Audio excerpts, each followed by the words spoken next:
Friends, मैं हूं आपकी डॉक्टर अमरीन। आपका अपने YouTube channel wellness studio by doctor Amreen में हार्दिक स्वागत करती हूं।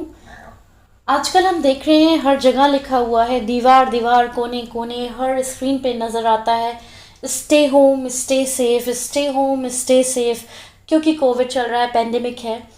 तो क्या वाकई में हम घर पे सुरक्षित हैं? हर शख्स घर पे सुरक्षित है?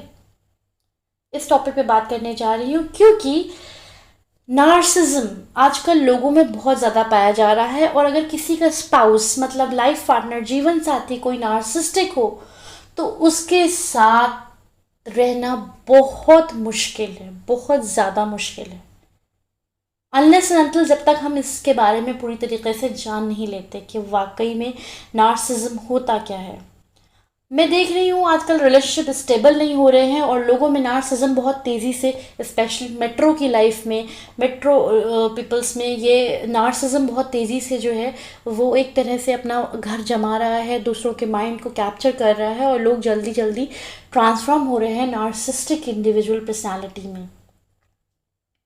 तो नार्सिज्म एक तरह का, पहली चीज़ तो हम बता दें नार्सिज्म क्या है। ये एक तरह का, अकॉर्डिंग टू सम साइकोलॉजिस्ट, एक तरह का सेल्फ एस्टीम डिसऑर्डर है जिसमें इंसान जो होता है उसके अंदर बहुत ज़्यादा सेल्फ इम्पोर्टेंस का बहुत ज़्यादा उसके अंदर ये सेंस होता है। Person has an inflated sense of self importance, excessively self centred होता है।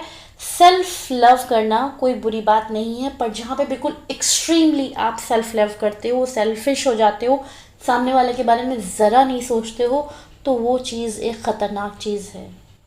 तो अगर आपका जीवन साथी आपका नार्सिस्टिक है तो आप घर पे बिल्कुल भी सेफ नहीं हो, आप बिल्कुल भी घर पे आप सुकून में नहीं हो, शांति में नहीं हो, आप बहुत परेशान हो। क्योंकि नार्सिस्टिक इंडिविजुअल्स जो होते हैं ये लीथल है लोगों के लिए, सामने वाले लोगों के लिए टॉक्सिक हैं, ये जहर है एक दूसरे जीवन साथी के लिए। हालांकि नार्सिस्टिक आपके फैमिली में भाई भी हो सकता है, बहन भी हो सकती है, कोई भी हो सकता है, पर उसके साथ रहना इतना मुश्किल नहीं है। पर जहाँ पे जीवन साथी की बात आती है और अगर वो नार्सिस्टिक निकल जाए तो वहाँ पे जीवन बहुत ज़्यादा दुर्लभ हो जाता है। और नार्सिस्टिक पर्सनालिटी डिसऑर्डर जो है ये दोनों में पाई जाती है, ऐसा नहीं कि सिर्फ मेल्स में पाई जाती है, ये मेल्स और फीमेल्स दोनों में पाई जाती है, पर हाँ मेल्स में ज़्यादा पाई जाती है। अब इसका रीज़न भी मैं बता देती हूँ कि क्यों होता है ये।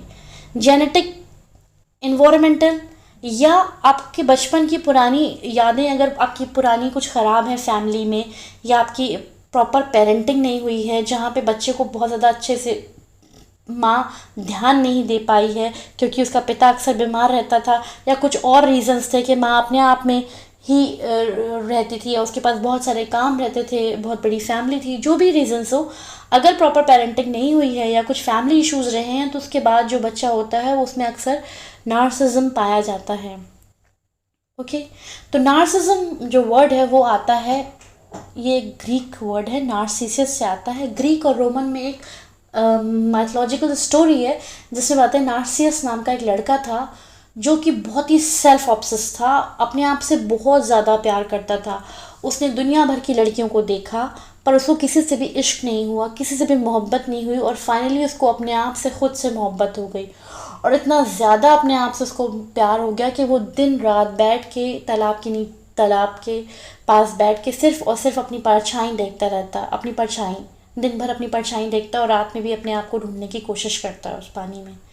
देखते ही देखते वो एक दिन मर गया और वहाँ पे एक फूल निकल आया। ओके, अब हम बताते हैं कि अगर आपका स्पाउस कोई भी, या आपकी कोई भी फैमिली में, नॉट ओनली स्पाउस, अगर कोई भी फैमिली में नार्सिस्टिक है तो उसके सिम्टम्स क्या हैं, उसके करेक्टरिस्टिक फीचर्स क्या हैं, उसके अंदर क्या चीज़ें हैं जो पाई जाएंगी, आपको कैसे पता चलेगा कि ये नार्सिस्टिक इंडिविजुअल है, ये नार्सिज्म नाम की बीमारी से ग्रसित है, ये नार्सिज्म नाम के एक मानसिक रोग से ये सफ़र कर रहा है। ठीक है, सबसे पहली चीज़ तो उसमें आती है कि self importance, excessive self importance, अपने आप को बहुत ज़्यादा इम्पोर्टेंस देना, बहुत ज़्यादा इम्पोर्टेंस देना, जिसको बोल सकते हैं हम लोग ग्रैंडियोज ऑफ सेल्फ इम्पोर्टेंस, कि हम बहुत महान हैं, हम पता नहीं कहाँ के खुदा हैं, या हम कहाँ के एंजल पैदा हो गए हैं, इस तरह का एहसास। Next, sense of entitlement. Sense of entitlement means उसको लगता है कि हर अच्छी चीज़ सिर्फ मेरे लिए बनी है और हर अच्छी चीज़ पे सिर्फ और सिर्फ मेरा हक है। मैं जो हूँ मैं महान हूँ। और वो बचपन में अगर होता है तो वो बचपन में अपने दोस्तों यारों से बोलता है कि हमें नवाब बुलाओ, हमें हमें क्वीन बुलाओ, हमें रानी बुलाओ अगर लड़कियाँ होती हैं। हालांकि उसके अंदर ऐसे कोई गुण नहीं होते, पर वो ऐसा बिहेव करता है, अपना इस तरह का एटीट्यूड दिखाता है, इस तरह के उसके अंदर कुछ अच्छी क्वालिटीज़ नहीं होती, पर वो अपने आप को इस तरह से मेंटेन करता है कि लोग उसको ये बुलाएं और उसके बिना उसके दोस्तों का कुछ नहीं होगा। वही है। Third thing, need of excessive admiration, need of excessive press. मतलब इतनी ज़्यादा तारीफ़ का भूखा होता है, इतना ज़्यादा तारीफ़ का भूखा होता है कि भाई नवाब भी फेल है।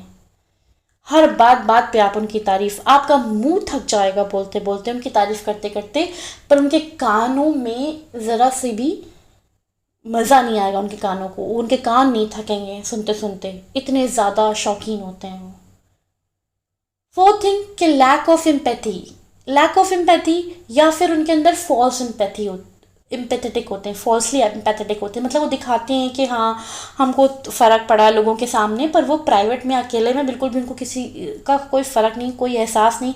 सामने वाला रो रहा है तो उसकी कोई चिंता नहीं, बल्कि उसको और डांट दें, उसकी कोई परवाह नहीं। सामने वाले ने खाना खाया, आपका इंतज़ार कर रहा है, आपका स्पाउस खाना लिए बैठा हुआ है और आप चल अपने दोस्तों के साथ बाहर खा के आ रहे हैं, या आप अपनी गर्लफ्रेंड के साथ, या अपने आप किसी और के साथ, किसी के साथ भी आप अपना अकेले एंजॉय करके खा पी के आ रहे हैं और सामने वाले की कोई इज्जत नहीं, कोई परवाह नहीं, और आपको जो है बल्कि वो डांट रहे हैं कि क्यों नहीं खाया अभी तक, क्यों इंतज़ार कर रही थी, ऐसा है वैसा है, दुनिया भर की चीज़ें। उनके अंदर कोई एहसास नहीं है।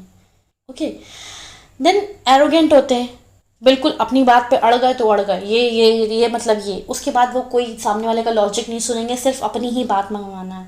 हॉटी हैं, प्राइड से भरे हुए हैं, और preoccupied with fantasies of unlimited success. मतलब ऐसा कि हम जो हैं बहुत सक्सेसफुल होने वाले हैं और हमारे पास ऐसे आइडियाज़ कि हम दुनिया भर में, तुम क्या हो, सामने वाले को, अपनी स्पाउस को, अपनी पत्नी को, अपने पार्टनर को या अपने हस्बैंड को इस तरह से शो करना कि तुम्हारी कोई वैल्यू नहीं है, तुम बिल्कुल भी इग्नोर करने लायक हो, तुम्हारी कोई इंपॉर्टेंस नहीं है। हालांकि वो हर इंसान इंपॉर्टेंट है और वो भी इंपॉर्टेंट है, पर उसको इस तरह से शो करना कि तुम्हारी कोई इंपॉर्टेंस नहीं है और मैं बहुत इंपॉर्टेंट हूँ और मैं बहुत सक्सेसफुल होने वाला हूँ, मुझे ये ख़जाना मिलने वाला है, या मुझे ये ट्रॉफ़ी मिलने वाली है, और या मैं ये जो हूँ, मैं एक ऐसी फैंटेसीज दुनिया में रहते हैं जो कि बिल्कुल भी हकीकत नहीं होती। और पूरे टाइम अपने बारे में सोचना, अपने दुख, अपने दर्द, अपनी सारी चीज़ें। मतलब मुझे ये दर्द हो रहा है, मेरे यहाँ पे ज़रा सी अपनी चोट लग जाएगी तो उसको बिल्कुल कहानी बना देंगे, जिसको एग्जैगरेट कर देंगे। बिल्कुल एग्जैजरेशंस में बिल्कुल वो माहिर होते हैं। नहीं बोलते वो जो अलंकार होता है जिसमें बताते हैं कि बहुत अतिशोक्ति अलंकार, यस अतिशोक्ति, जिसमें जो है बिल्कुल बढ़ा चढ़ा के बताते हैं, ऐसे ही वो हर एक अपनी चीज़ को बढ़ा चढ़ा के बताते हैं, पर सामने वाले की कट भी जाएगा, उसको कोई दिक्कत नहीं, कितना भी उस कोई परेशानी में हो उसके बारे में कुछ नहीं हो, मर भी जाए तो कोई दिक्कत नहीं, क्योंकि बिकॉज एम्पैथेटिक तो है ही नहीं इनके अंदर, एम्पैथिक तो बिल्कुल छू के नहीं गई है, क्योंकि ये महान है। नेक्स्ट, और इनके अंदर एक चीज़ बहुत ज़्यादा पाई जाती है कि वो सामने वाले की पीठ पे खंजर भोंक देंगे और बिहेव ऐसे करेंगे कि खून उनके निकल रहा है, वो तो कुछ जानते ही नहीं है। ये एक बहुत बड़ा एटीट्यूड होता है। नेक्स्ट थिंग, उनको लगता है कि सारी चीज़ें उनके लिए बनी हैं, सब कुछ उनके ऊपर बना है, सारा एंटाइटलमेंट जो है, एडमायरेशन है, एंटाइटलमेंट है, और जो है वो ग्रैंडियोसिटीज़ है, सब कुछ उनके अंदर पाया जा रहा है, ये सारी चीज़ें उनके अंदर पाई जा रही हैं। हर समय इनसिक्योर फील करना, इसीलिए तो तारीफ़ के भूखे होते हैं, और ये क्रिटिसिज्म इनको बर्दाश्त नहीं होता कि इनकी ज़रा सी बात में नाक कट जाती है कि ज़रा सा तुमने, अगर पत्नी ने कुछ बोल दिया है, पति ने बोल दिया है, तो अरे तुमने मेरा ऐसा सोसाइटी के सामने, मेरे फ्रेंड्स के सामने तुमने ऐसी मेरी बेइज्जती कर दी। हालांकि वो सिंपल मजाक हो, जो जोक हो, वो भी उनको लगता है कि तुमने मेरी बेइज्जती कर दी और तुम्हारे अंदर रिस्पेक्ट नाम की कोई चीज़ नहीं है। ये सारी चीज़ें वो इस तरह से शो करते हैं। इनसिक्योर बहुत फील करते हैं, खालीपन है नार्सिसिस्टिक इंडिविजुअल्स के अंदर, नार्सिसिस्टिक पर्सनालिटी के अंदर जो है वो खालीपन है। इस खालीपन को जो है ना, इस खालीपन को भरने के लिए वो एडमायरेशन ढूंढते हैं, जो कि वो शो नहीं करते किसी को कि वो खाली हैं या इनसिक्योर हैं, पर असल में वो खाली होते हैं, बिल्कुल खाली। और ये इतने बड़े लायर होते हैं, इतने बड़े झूठे और कहानीबाज होते हैं कि ऐसे सीन क्रिएट करते हैं, ऐसे ड्रामास क्रिएट करते हैं कि रियलिटी जो होती है ना वो क्वेश्चन मार्क बन जाता है। वहाँ पे चिन्ह, आप अपनी रियलिटी पे, आप अपनी सच्चाई पे शक करने लगते हो। आपको लगता है कि मैं गलत हूँ, नहीं भाई ये तो सही है, ये तो महान है। इनके अंदर ये पावर होती है। और कभी भी आप किसी भी नार्सिस्टिक पर्सन से मिलोगे, नार्सिस्टिक इंडिविजुअल से मिलोगे, तो आप बहुत इम्प्रेस हो जाओ, क्योंकि ये बहुत अट्रैक्टिव है, बहुत महान की बातें और बहुत अच्छा अच्छा सब बिहेव करना सबके सामने। वैसे भी इनकी पर्सनैलिटी में चीज़ होती है कि सबके सामने सोसाइटी में अपनी इमेज इनको बनानी होती है, तो ये बहुत अच्छा शो करते हैं। जो भी करते हैं, चलो अकेले में कूटेंगे, अकेले में तुम्हें देखेंगे, ये इनका एटीट्यूड होता है। तो जब भी आप इनसे मिलोगे फर्स्ट टाइम, तो फर्स्ट इंप्रेशन तो इनका बिल्कुल जवाब ही नहीं, लाजवाब इंप्रेशन होता है। ओके, तो मैंने आपको बहुत सारी चीज़ें नार्सिसिस्टिक के बारे में बताई। तो अगर आपके घर में कोई भी नार्सिसिस्टिक इंडिविजुअल है ऐसा, तो उसके ऊपर आप पहले चीज़ तो आप समझ लो कि इसको कोई ना कोई डिसऑर्डर है और इसका हमको इसके लिए ट्रीटमेंट कराना है, उपाय देखना है और क्या करना है आगे। इस चीज़ के बारे में सोच लो अच्छे से। घबराएं नहीं, आप परेशान नहीं हो। इससे रिलेटेड कोई भी क्वेरी हो आप मुझसे कमेंट बॉक्स में ज़रूर से लिखिए। हम कह सकते हैं कि जिनकी ज़िंदगी में नार्सिसिस्टिक स्पाउस हैं उनके लिए एक बहुत बिल्कुल बिल्कुल सटीक शेर है ये। शक नहीं, पूरा यकीन है, मोहब्बत का खुमार उतरा तो ये एहसास हुआ, जिसे हम मंजिल समझते थे वो बेमकसद का रास्ता निकला। Thank you so much for watching my video. Please keep watching it. Please like करें, सब्सक्राइब करें, शेयर करें मेरी वीडियोस को, क्योंकि ये सारी वीडियोस सिर्फ और सिर्फ मैं आपके लिए बना रही हूँ। Okay, thank you. Don't forget to press the bell icon.